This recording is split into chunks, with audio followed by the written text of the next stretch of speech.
Hey, welcome to Socialism for All. This file is being recorded for the May 2023 edition of Socialism for All, and it's an audiobook and discussion of The Question of Cooperative Societies at the International Socialist Congress in Copenhagen by Lenin from 1910. If you like this video, please click like and subscribe, and consider supporting on Patreon at patreon.com/socialismforall. There's a link to Patreon in the video description. So this piece was published in Sozialdemokrat number 17, from September 25, 1910, signed N. Lenin and published according to the text in Socialdemokrat.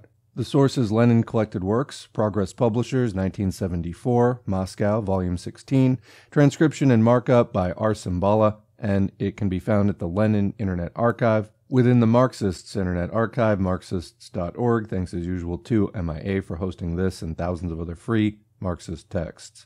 Let's begin. In the present article, I intend to confine myself to an account of the transactions of the Congress on the question indicated in the heading, and to a description of the trends of socialist thought which came into conflict there.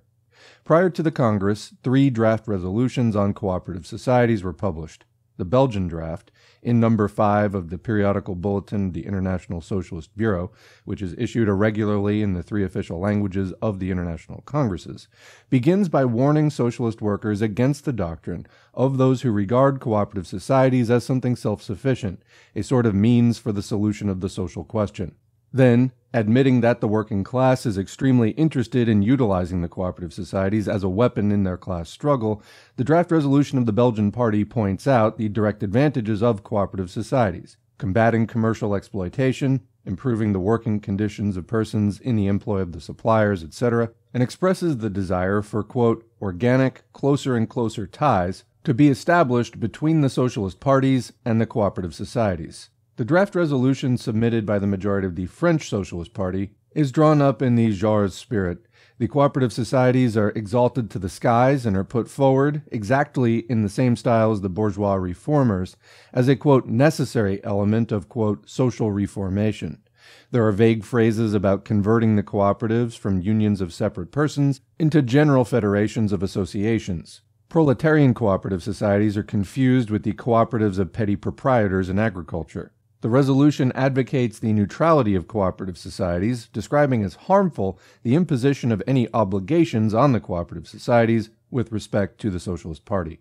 Lastly, the draft submitted by the minority of the French socialists, Guesdists, declares emphatically that the cooperatives in themselves are by no means class organizations, as for instance the trade unions are, and that their importance is determined by the use which is made of them. The workers, by joining the cooperative societies en masse, can benefit from them in their struggle against capital.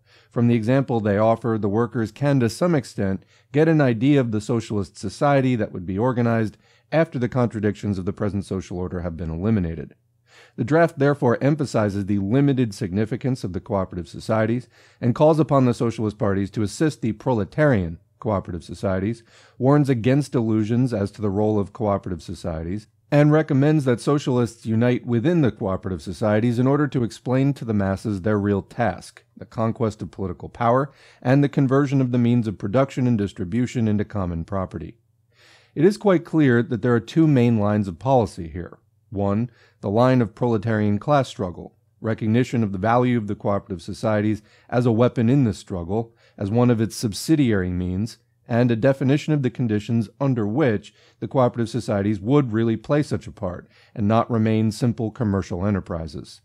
The other line is a petty bourgeois one, obscuring the question of the role of the cooperative societies in the class struggle of the proletariat, attaching to the cooperative societies an importance transcending this struggle, i.e. confusing the proletarian and the proprietor's view of cooperative societies, defining the aims of the cooperative societies with general phrases that are acceptable even to the bourgeois reformers, those ideologues of the progressive employers, large and small. Unfortunately, these 2 lines were only sketched in the 3 drafts that had been prepared beforehand, and they were not opposed one to the other, clearly, distinctly, and sharply, as 2 trends, whose conflict should settle the question. Hence, the transactions of the Congress proceeded unevenly, confusedly, and as it were spontaneously. It came up against differences of opinion every minute, but they were not cleared up, and the result was a resolution reflecting the confusion of ideas, one which did not say everything that could and should have been said in a resolution of a Congress of Socialist parties.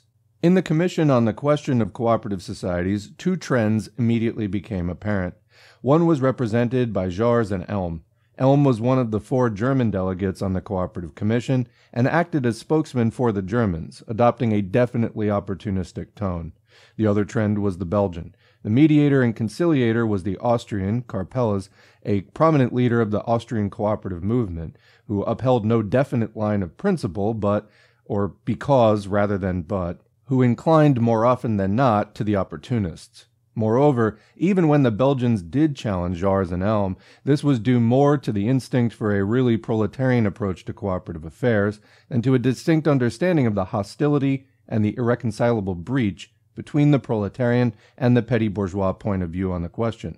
That is why, for instance, Ancila, chairman of the Cooperative Commission, made some forceful and excellent speeches to the Commission against neutrality in the cooperative societies, against exaggerated ideas of their importance, and urging the necessity of our being socialist cooperators, not cooperator socialists. Yet, when the resolution was being drawn up, the same Ancila might have driven anyone to despair by his toleration of the formulations put forward by Jars and Elm, his reluctance to inquire into the causes of the dissension. But to return to the meetings of the Commission. Naturally, the course of its work was decisively influenced by the representatives of nations with a strongly developed cooperative movement. Moreover, it immediately became apparent that there was a difference of opinion between the Belgians and the Germans, vastly to the disadvantage of the latter. At any rate, the Belgians pursued a proletarian line, although not quite consistently, not quite distinctly. Elm came out as an opportunist of the first water, especially in the sub-commission, of which more later. Naturally, the leading role belonged to the Belgians. The Austrians were sympathetically disposed to them, and at the end of the commission, deliberations and an Austro-Belgian resolution was read, while Elm, who submitted the German resolution, declared forthright that he thought it would be quite possible to make it agree with Jars's draft. Since among the French there was a strong minority against Jars, there were 202 mandates for his point of view and 142 for Gesda's, while among the Germans there would have been a no less strong minority against Elm, if the question of the 2 points of view had come up clearly and sharply. The Austro-Belgian alliance had real chances of victory, and it was not so much a question of victory in the narrow sense of the word as of consistently upholding the proletarian point of view on the cooperative societies. Due to the excessive concessions which the subcommission made to Jars and Elm, this consistency was not attained.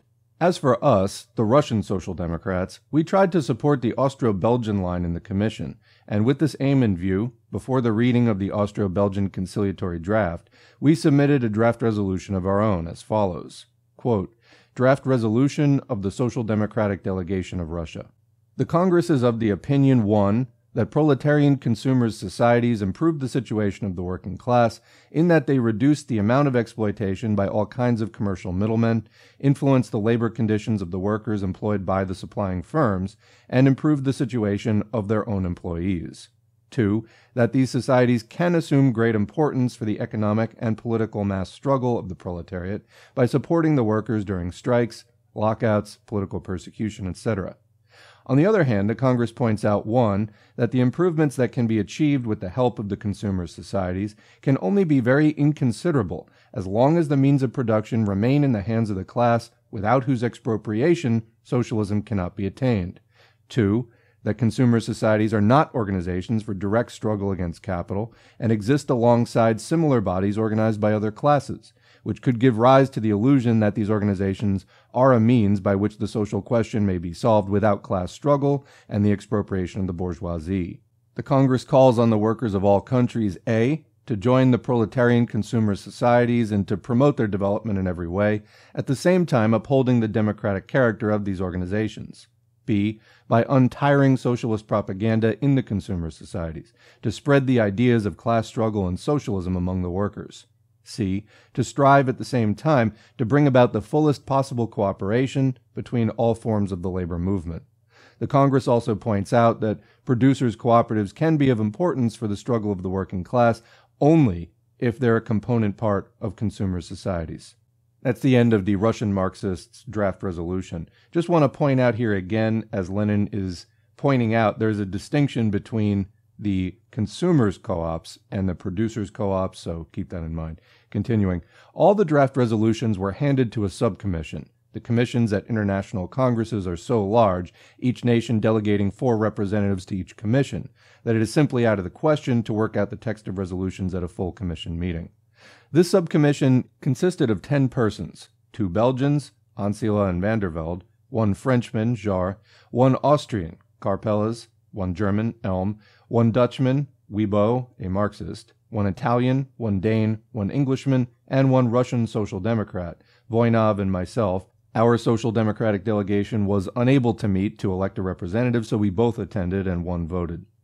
It was in the subcommission that the real business of drawing up the text of the resolution took place. The text adopted by the Congress, except for some small stylistic changes, is the same as the one drawn up by the subcommission. The reader will find the text of the Congress resolution elsewhere in this issue. The fight in the subcommission centered not on the question of the relations of cooperators to the party, as was the case in the commission, but on the more fundamental question of the significance and role of cooperative societies. The Belgians tended to define their role, quite correctly in principle, as one of the possible, in certain conditions, auxiliary weapons in the proletarian class struggle for the, quote, total expropriation of the capitalist class. Elm, supported by Jarre, was strenuously opposed and revealed his opportunism to the full. He said that it was not certain that matters would ever come to expropriation, that he personally considered it most improbable that, for the, quote, majority, this was a debatable question. There was nothing about expropriation in the program of the German Social Democratic Party, and that one should say the overcoming of capitalism. Comment, i.e. not revolution or overthrowing, but just somehow it will be overcome. Continuing. Bebel's famous words in Hanover, uttered at the conclusion of the controversy with Bernstein, "We stand as before for expropriation," were forgotten by one of the leaders of German opportunism. In connection with this dispute, the, quote, question of socialization arose. Jarre demanded in the form of an ultimatum that the definition of the significance of the cooperative society should include, quote, they help the workers, and this was included in the text adopted by the Congress to prepare the democratization and socialization of the means of production and distribution, unquote. This is one of those nebulous, indefinite phrases, entirely acceptable to the ideologists of the petty proprietor and the theoreticians of bourgeois reformism, at which Jarre is such an adept and to which he is so partial. What is the democratization of the means of production and distribution? Later in the commission, when the draft came back from the subcommission, the French altered the words means, moyen, to forces, but this did not make the slightest difference. Peasant production, as I told the commission, is, quote, more democratic than large-scale capitalist production. Does this mean that we socialists want to establish small-scale production? And what is, quote, socialization? It can be taken to mean conversion into the property of the whole community, but it can also be taken to mean any palliatives, any reforms within the framework of capitalism, from peasant cooperatives to municipal baths and public lavatories. In the subcommission, Jarre referred to the Danish agricultural societies, apparently sharing the view of the bourgeois economists that these are not capitalistic enterprises. Organizing opposition to this opportunism, we, Russian and Polish Social Democrats, tried appealing from Elm to Wurm, the co-editor of the Neue Zeit, who was also representing the Germans on the Cooperative Commission. Wurm did not approve of the phrase democratization and socialization, privately proposed a number of amendments, and negotiated between Elm and the Marxists, but Elm was so adamant that Wurm's efforts came to nothing. Sometime after the Congress, I read in the Leipziger Volkszeitung, number 201, 1910, that the question of the cooperative societies had been brought up in the German delegation the Tuesday before. Quote, R. Fischer inquired, wrote the correspondent of this paper, if there were any differences on the question of cooperatives among the German delegates. Elm replied, quote, yes, and they can't be eliminated overnight. Congress decisions are always in the nature of a compromise, and on this question, too, matters will probably end in a compromise. Wurm replies, quote, my views on the question of the cooperative societies are quite different from the views of von Elm. Nevertheless, we shall probably find common ground in a combined resolution, unquote. After this, the delegation considered further discussion unnecessary. This report bears out the fact, which was already quite evident at the International Congress in Stuttgart. Footnote here, this was a reference to the 7th International Socialist Congress, August 18 to 24, 1907, in which Lenin took part as a delegate of the RSDLP. Back to the text. The German delegation is composed equally of party representatives and trade union representatives. The latter are almost all opportunists, as it is usually the secretaries and other trade union bureaucrats who are elected.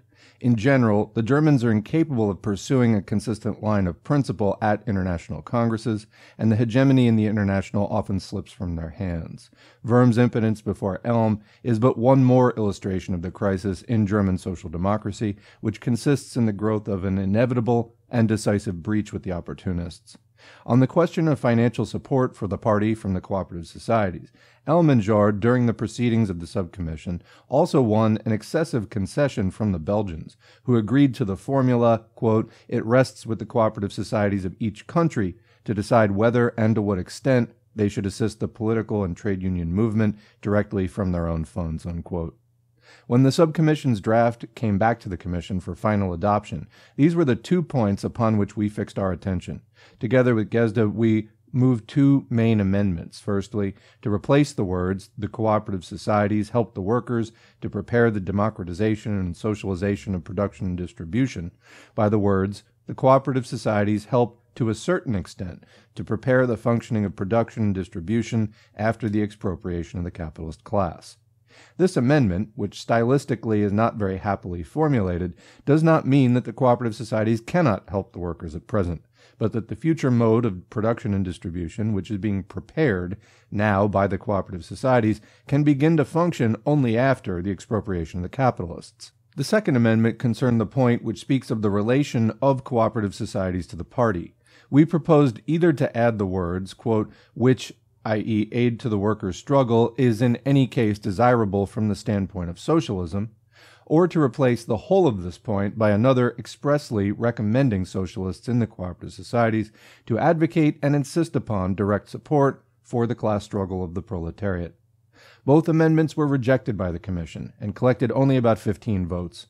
The Socialist Revolutionaries, this was, by the way, a separate party, the SRs, not just revolutionaries who were socialist, but a particular party inclined more towards populism and the peasantry, as they always do at international congresses, voted for Jahr. Before the Russian public, they are not averse to reproaching even Babel with opportunism, but before the European, they follow Jahr and Elm.